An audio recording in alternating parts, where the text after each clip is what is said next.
First, we want to thank the governor. I mean, whatever we are planning, if we did not have the support of the Right Honorable Ferife, we will not have gone with it. But it took a lot of planning, you know. And luckily, we Delta State also has 4 ministries of education. We have Ministry of the Primary Education, Secondary Education, Technical Education, and Higher Education. I mean, with the 4 ministries, I mean, they put all we have. We put all we have together, and the commissioners were in the forefront. They actually pushed the memos. They fought so hard that we should host this, because there's always a timetable, a schedule for the meetings in the education sector. For now, we have a schedule till 2030, I think. You know, so Delta State was accepted to host. I was slated to host this, so we needed to go back to the governor to let him know, we've been told to host this, what do you think about? And he gave the green light immediately and provided all the funds for this activity. For us, we're excited, we're happy that we're able to do this. First, we're showcasing Delta State as a state. We're also showcasing education and being able to work with teams. This is the first time since I've been permanent secretary, I've been able to work with all 4 ministries together, collaborating, and it's been so seamless. I am super proud. I'm the chairman of the committee, for the local organizing committee or technical committee for this event, and everyone working from different ministries, including the primary, post-primary education board, the state universal basic education board. I mean, it's just been we are taking it from here. We've been talking to ourselves that we need to start something where we can work together. Yeah, we must synergize. We must synergize. It's very important. We must. And this, for us in Delta State, it's not just the meeting. Going from this meeting will be better. So there's much more to be done. Much more. Yeah. Okay. It's the Joint Consultative Committee on Education plenary meeting. This is a national meeting in the education sector, which is one that provides a platform to discuss intended policies. So memos are presented, it is reviewed by everyone, and we agree on what we think is applicable. We recommend to the next level, which is the National Council on Education. And that is where the commissioners, the ministers, they sit and decide which of these policies are good to go for the particular year or for the particular period, and then come up with policies in education. For us, I think it's been a lot of quality education data and professionalization of teaching. That is what the theme is about. So we're looking at going back to should I use the word, act with data. You know, whatever decisions we take, we're saying to ourselves here that it's important that we take those decisions based on evidence. So we're collecting data, we're planning and hoping that we'll have all the information and all the data we need on school performance, infrastructure, on teachers, their professional training, and all that concerns them. We're also focusing on the need to have professional teachers. It's not everyone who is in a classroom that is a professional teacher. So you must have been properly trained as a teacher with a degree in education. You know, that qualifies you to be a teacher. And then registered with the Teachers Registration Council of Nigeria. That actually qualifies you to be called a teacher. And that means you're a professional teacher. But what we see in some of our schools, you know, some of them just, anybody who can hold a chalk or whoever can talk to a child is a teacher. And so we're looking at that. How do we ensure that teaching is done by the professionals? So we had, the Technical Education Ministry was established about 2019, that's about 6 years ago. I think today is actually our sixth anniversary. It was August 6th that the circular for that ministry. And following that, the state had taken technical education very seriously, or is still taking it very seriously. For now, we have been able to build 3 new model technical colleges. We had 6 before the ministry was created, and just now we are adding 1 more this year. Hopefully before the year ends, we should have a new one. It's fully built now. We're just equipping just now. So the level in which the state has taken technical education, it was important that we designed and developed a strategic plan so that we can have, everything well articulated as we go on in the next 5 years. So the plan for 2026 to 2030, is a 10 objective plan. Now we hope to run it, which looks at the students, the teachers, infrastructure, and taking technology into concern, and also looking at new areas. So there's AI, robotics, renewable energy, and all of that. We'll also focus on partnering with donors, because that's the major thing. Government cannot really do it alone.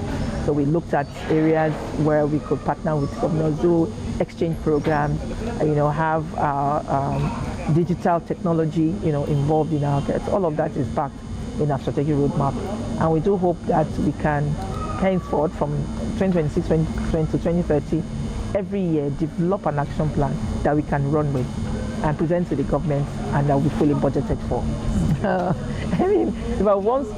So we've been working on this for a while.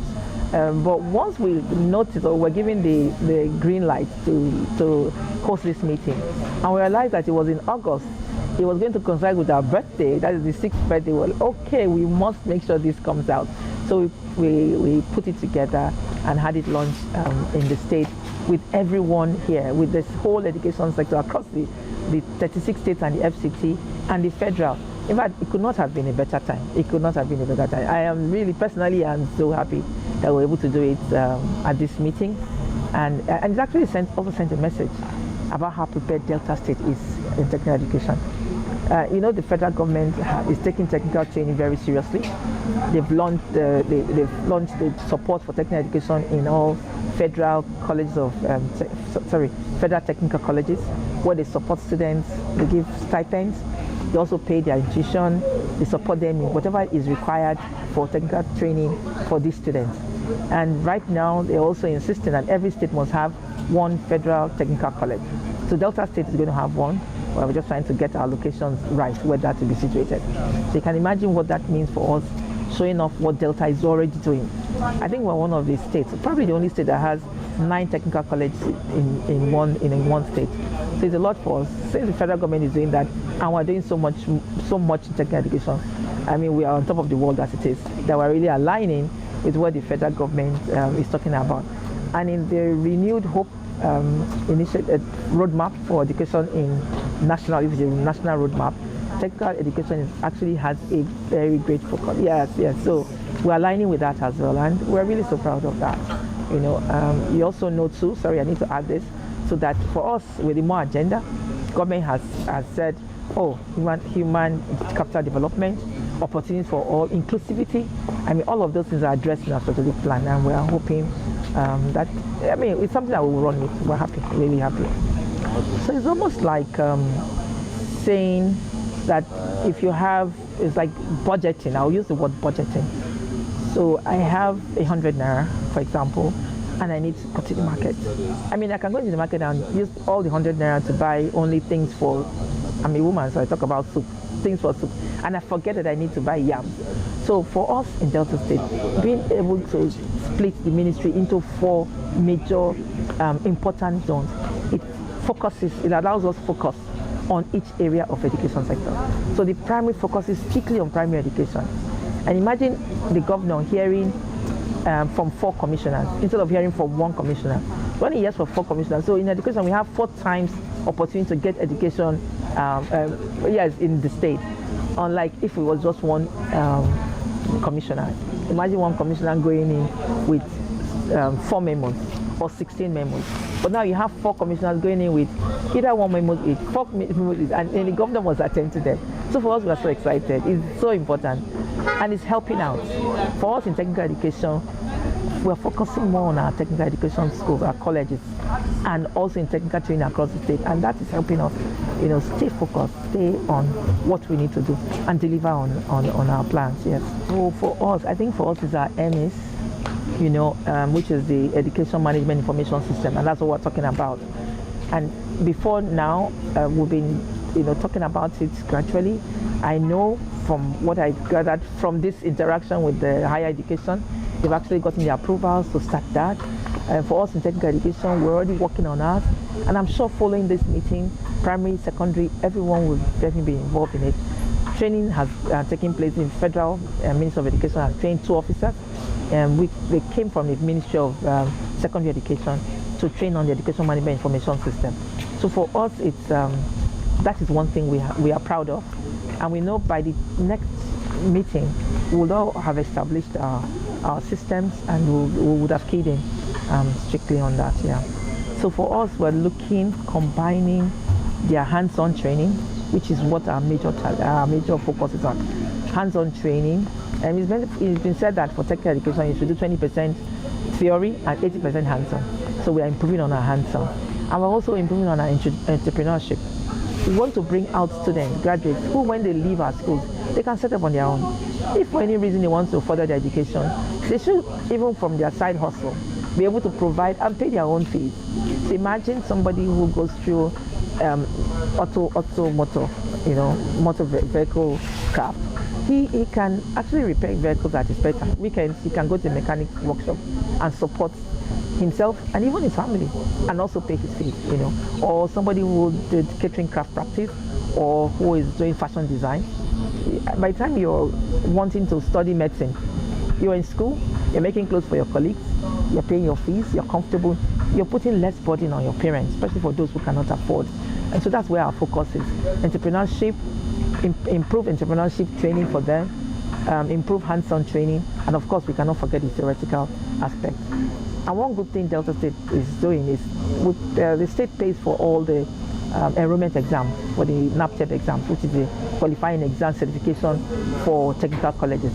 So there's no child who is in a technical college that would finish without doing the exam, because the state pays for every child for their national exam. So we're really proud of that, and we're grateful to the governor for doing that. Everyone is running to technical colleges. In fact, we are just going about our entrance exam now, and we're still thinking, how are we going to cope with the numbers of persons who want to do the entrance? We're going to try to use, the very brilliant ones will come in. The structures are so beautiful. In fact, we're actually going to show it off too here, because we're doing a tour to our model college in Asaba, and we hope that when they see what we have, our workshops, our structures, our classrooms, it's a lot for us. And I can't stop saying thank you to government, for putting so much effort and so much emphasis on infrastructure for model technical colleges. I should also add to that just now 5 other model technical colleges are being built right now, and they've all they are presently being built. It's not like it's saying we're thinking about it. It's not being planned. Contracts have been awarded. People are on site to do them in 5 different local governments, because the target is to have 1 technical college in each local government, and we're working hard to do that. And I'm really happy to be in this sector at this time. It's an honor really, and I'm glad I'm here to make a mark, to make the impact. And I'll look back and say, oh, my time in technical education was worthwhile, because I was there when A happened, B happened, C happened. I was able to produce children or graduates who can hold their own, and provide for themselves. Yeah. Oh, it's also an opportunity for me. I met several of them. We have a platform here, the PSC, but it's more like information platform. So it's not where we chit chat, but here I've been able to relate with them, listen to them. Some have some good things. I want to go back and ask for more questions. I'm actually looking forward to visiting some of their states to see what they are doing. From the responses, from what I hear inside the hall, there's some of the things that I need to go see. There's room to copy, so we're going to peep and see a few things that we can steal and even make better. And I wish them well, and I thank them for coming to Delta State. And everyone is it's not so easy traveling around this country these days, but with the airport again, it was easy for people to come in, and I'm happy they're here, and I wish them safe journey back and a happy stay in Delta State as they are here.